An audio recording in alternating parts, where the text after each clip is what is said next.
The basic principle behind a vehicle equipped with in-wheel electric motors is simple. The internal combustion engine normally found under the hood is simply not necessary. It is replaced with at least two motors located in the hub of the wheels. These wheels contain not only the braking components, but also all of the functionality that was formerly performed by the engine, transmission, clutch, suspension, and other related parts. Although the concept is relatively simple in theory, in-wheel motors pose a number of questions about performance, function, and efficiency. So today, we'll take a look at all of these questions in this video. In recent years, we've seen some vehicle developers moving towards powertrain configurations, where the motor is mounted inside the wheel. That's an in-wheel motor system. We must admit, there is an impressive amount of new space available when the electric motors are integrated into the wheels. And sure, these so-called hub motors or in-wheel motors come with certain benefits, but they also create some challenges. In-wheel motors aren't new. At the beginning of the 20th century, Ferdinand Porsche's first hybrid vehicle used hub-mounted electric motors in each wheel. These motors power the wheel directly. There's no need for a gearbox or drive shaft. When using a reduction gearbox, the speed is reduced and the torque is multiplied. But with an in-wheel motor, there is no reduction. Wheel speed is equal to motor speed, so the required torque and power need to be delivered in a direct drive mode. In-wheel motors are directly exposed to dust, salt, water, and other fluids, but also to vibrations and shocks, which shortens their life expectancy. That's one of the main reasons Ford eventually decided to ditch the in-wheel motor concepts that they were working on for the new electric F-150 in 2008.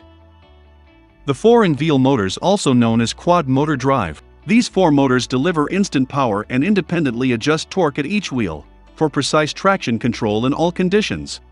Controlling power at the individual wheel enables torque vectoring. Don't know about torque vectoring? Don't worry, we discuss this in detail later on. For now, just remember its ability to neutralize oversteer and understeer to keep your vehicle steady and responsive through sharp maneuvers while off-roading and in the snow. Quad motors offer substantially better torque control than locking differentials, while also being instantly adjustable for on-road performance. Producing a vehicle that uses in-wheel electric motors is a process that's a lot more complex than just tearing out the engine and then cramming electric motors into the unused space inside the wheel. This type of electric motor is designed to work on hybrid vehicles, full battery-operated vehicles, and even fuel cell-powered electric vehicles. If you want to know more about how these electric vehicles works, then you can check out this video. The amount of power generated by these in-wheel motors can vary depending on the manufacturer and the size of the motor. The electric motor is installed inside the wheel and provides power to it directly, without the need for any transmission. The idea of installing the motor inside the wheel rim in an EV is a right choice. In this way, it can be ensured that the full output power of the motor is available at the wheel, without any mechanical transmission losses. The number of in-wheel motors a vehicle actually uses can be adjusted to meet the vehicle requirements. For instance, in most cases, two motors will supply sufficient power. If the EV is equipped with two motors in the front wheel axle, and thus the vehicle is a front-wheel drive, or in the rear wheel axle, and the vehicle is a rear-wheel drive. However, if you're talking about an all-wheel drive vehicle, either an off-road truck, or a performance car, obviously that would require to be equipped with an electric motor at each wheel. If you want to know more about front wheel, rear wheel, or all-wheel drive, then you can check out this video. Pure electric vehicles with in-wheel motors have a simpler design for both chassis and drivetrain, and they does not require any drive shaft, differential, and transmission. The combination of several in-wheel motors can put out more than 600 horsepower, and that they can receive their own energy while braking. But what about the instantaneous power that's sometimes required at the wheels? In other words, do these in-wheel electric motors provide enough torque for every application? After all, torque plays an important role in any automobile's response time and performance. In a vehicle equipped with in-wheel electric motors, there's plenty of torque available almost instantly. As a matter of fact, electric motors produce a high amount of torque, and since that force is transmitted directly to the wheel, very little is lost in the transfer. Each wheel can be equipped with sensors to determine how much torque is required at any given time. Similar systems exist in cars on the road now, but the response times are slightly slower due to the number of components involved and the more complex electrical communication pathways. Eliminating the engine makes it possible to add design and structural enhancements to a vehicle. To date, testing of the in-wheel electric motor system has been conducted by many automakers and technology companies, including the Venturi Corporation of Monaco, for use in its Voltage concept vehicle, but questions of reliability, durability, and safety are difficult to report without widespread usage of the system.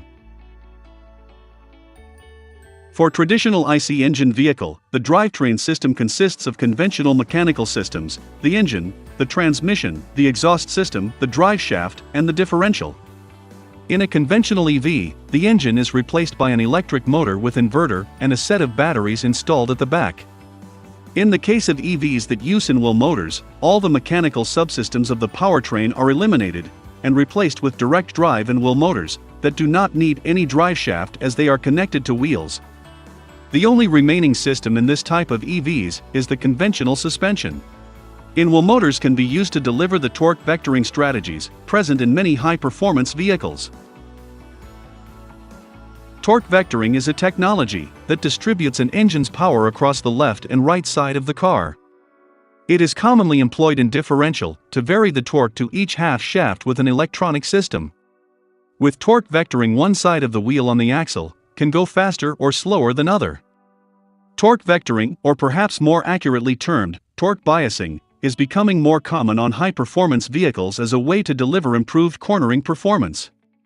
Torque vectoring aims to improve steering response and handling through the distribution of torque between the wheels. By controlling the power across the axle more effectively, the car is able to corner with more grip and turn into a bend quicker. This is achieved by adding yaw moment onto the vehicle via active differential, brakes, or other mechanical solutions. There are plenty of ways to do torque vectoring. Most common is brake-based, where the inside wheel is slowed slightly by applying the brakes to one side of the vehicle, but not the other. That can be effective, but it means you're squandering power. Torque is being sent to the wheel, but you're artificially reducing its efficiency. Better is a torque vectoring differential. That has the same outcome, slowing the inside wheel, but it does so by actually reducing torque to that wheel. At the same time, the torque is increased to the outside wheel, meaning you're not wasting power overall. When you get to an EV, things can be even more interesting. Then you can have an electric motor dedicated to each wheel, each independently controlled. It can be faster and more responsive too, since it's adjusting torque electronically by how much power goes to each motor, rather than mechanically. In-wheel motors will always suffer more from no load losses and part load losses, because the motors can't be decoupled from the wheels. There is a trend of mounting more motors in a vehicle, and what we see, for example with the Porsche Taycan, is that the rear motors are decoupled from the wheels when cruising at highway speed to optimize the efficiency of the powertrain. This is very difficult to implement with in-wheel motors. They always rotate with the wheels, even when not used actively. Some companies claim that the efficiency with in-wheel motors is higher because there is no gearbox. Although a gearbox does always introduce a bit of inefficiency, the 1 or 2 speed gearboxes that are typically used for EVs are much more efficient than the complex multi-stage transmissions seen in combustion engine powertrains.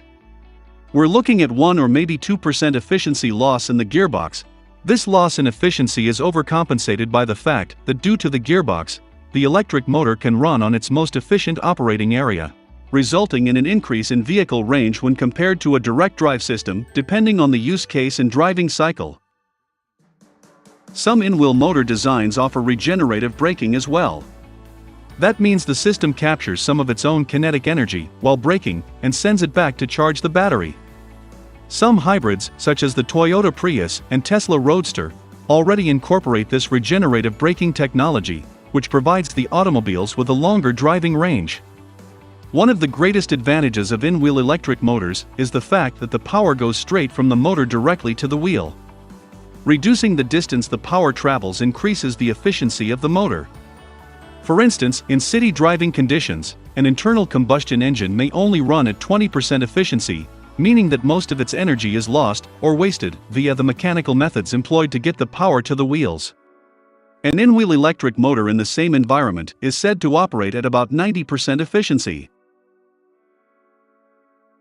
Porsche Engineering has developed a torque control system for a 4-motor electric vehicle drivetrain that lets electric SUVs handle with the agility of a sports car in even the most difficult conditions.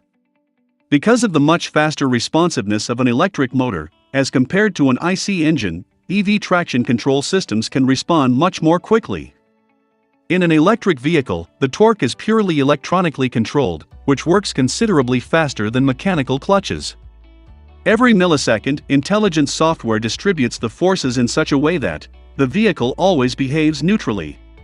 But Porsche's solution is not just all-wheel drive. It utilizes 4 separate motors, one controlling each wheel. There are advantages and disadvantages to multiple motors. More motors increase cost and complexity, but eliminates the need for a drive shaft and gives more control. Wheel motors can also increase unsprung weight, which can have some negative effects on handling and ride quality. According to Chris Hilton, CTO of Protean Electric, in-wheel motors improve handling because the performance of each wheel can be finely controlled. They also lower the overall center of gravity and help to reduce weight and optimize weight distribution in the vehicle. Also, because in-wheel motors are located in the wheel, there are minimal losses in transmission of the torque to the road, as they are more efficient. This means greater vehicle range, or the same range from a smaller battery. Another firm working on in-wheel motors is Japan's Nidec, which announced its prototype in 2019. According to Nidec, the motor has a long list of advantages. For example, it produces less noise due to fewer moving parts. But perhaps the biggest advantage is space. Cars that use in-wheel motors don't need a motor compartment. Also, with the elimination of the drive shafts, the wheels can rotate freely. For example, it becomes possible to rotate the wheels 90 degrees and drive to the left or the right, or even rotate in place, instead of just driving forward or backward. This adds another dimension to how the car can move around and makes it easy to navigate tight spaces. The new Rivian R1T features one engine for each wheel. This quad-motor drivetrain enables the Rivian truck to handle like a sports sedan on-road and 4x4 off-road with ease. No other production truck offers this feature. The R1T EV will leave its competitors in the dust. In a straight line, the Rivian R1T is one of the world's fastest trucks. The Rivian truck's quad-motor drive system can put an incredible 800 horsepower to the wheels. On the proper tires, an R1T can accelerate from 0 to 60 miles per hour in 3 seconds. This reportedly makes the R1T the fastest truck in the world. The Rivian R1T electric truck is not the cheapest option on the market. But with quad-motor drive and algorithms to distribute torque instantly, both on-road and off, it is the most versatile electric truck on the market. The Rivian R1T will leave electric super trucks with 6-figure price tags struggling to catch up. In-wheel motors are easy to install and replace. They add flexibility, as they can be used to power rear or front-wheel drive, as well as all-wheel drive vehicles, without much change in drivetrain. They are compact in size, as the entire motor is inside the wheel. In-wheel motors provides high efficiency due to the lack of mechanical losses from transmission, differential, and drive shafts, and makes the car to run quieter. With electronic motor control, it is possible to fine-tune each in-wheel motor's torque, RPM, and even direction of spin. This means features such as ABS, traction control, and even cruise control could be handled more efficiently. The major challenge in-wheel motors face is the issue of unsprung weight. Unsprung weight is the mass of all components including the frame, motor, passengers, and body that are not supported by a car's suspension. Unsprung weight includes wheels, tires, and brakes, and it travels up and down over any bumps and potholes as it tries to follow the contours of the road. And with hub motors being part of the vehicle's unsprung weight, they will feel the impact of every pothole, bump, and high-speed turn. They will be exposed to road dirt, mud, dust, water, and road salt that can reduce the longevity of the motors. In-wheel motors are expensive than a single motor mount on rear axle. So what do you think about these in-wheel motors? Are they good for the performance of electric vehicles? What are your thoughts on this? Tell me in the comments. That's it, thanks for watching. Make sure to subscribe to my channel with notification for more content like this.